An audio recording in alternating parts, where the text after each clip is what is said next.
decades, the cinematic industry has relied on a reliable formula. Good guys solve problems by hitting bad guys until the world is safe again.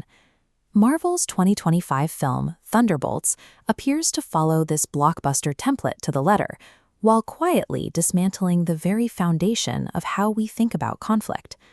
The project uses high-profile stars like Florence Pugh to ground a complex psychological exploration in the familiar language of a superhero movie. Bringing in Sebastian Stan further establishes the film's scale, ensuring the audience expects a standard high-stakes action narrative. Beneath the explosions and costumes, the film examines a persistent tension in the way we approach our own internal struggles.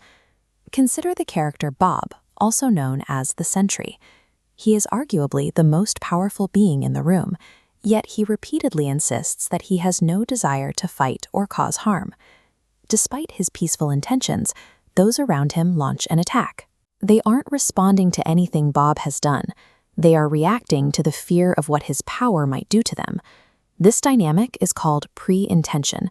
It's when we allow projected fears to dictate our actions, causing us to treat a neutral situation as a threat before anything has actually happened. We do this constantly in our own lives, treating our trauma or our shadow selves as monsters that must be hunted and defeated. By going on the offensive against a potential threat, we inadvertently create the exact destruction we were trying to avoid. Philosophical traditions often suggest that what we call victim consciousness, or the shadow, represents a temporary state of mind rather than a permanent truth. This internal darkness functions like a filter, a learned way of seeing the world that we recreate every time we choose to believe in our own limitations. Think of the ego as an epigenetic overlay. Just as our environment can change how our genes are expressed without altering our DNA, our upbringing can program a layer of separation over our consciousness, making us feel disconnected from everyone else. Because this feeling of being separate is a learned layer, the inner darkness only feels powerful as long as we leave that underlying assumption unexamined.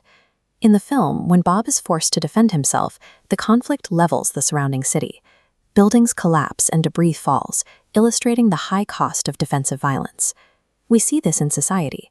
Our laws, security, and healing often aim to protect an isolated self, but these defensive barriers fail to eliminate the threat, trapping us in a loop where the need for security keeps the conflict alive. When insecurity meets defense, everyone pays the price. Fighting the darkness simply gives it more energy to sustain the cycle.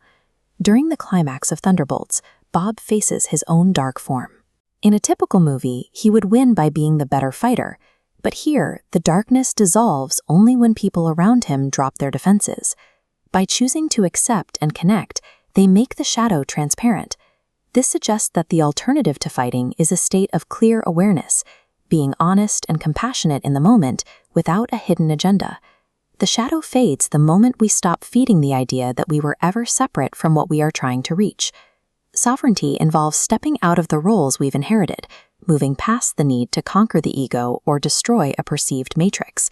The feeling of being isolated often stems from a veil woven by our own habit of searching for threats. Observing the shadow with steady awareness makes it lose its grip, allowing you to move forward like a fresh breeze passing through an open door. Strength comes from seeing through the darkness, not from trying to defeat it.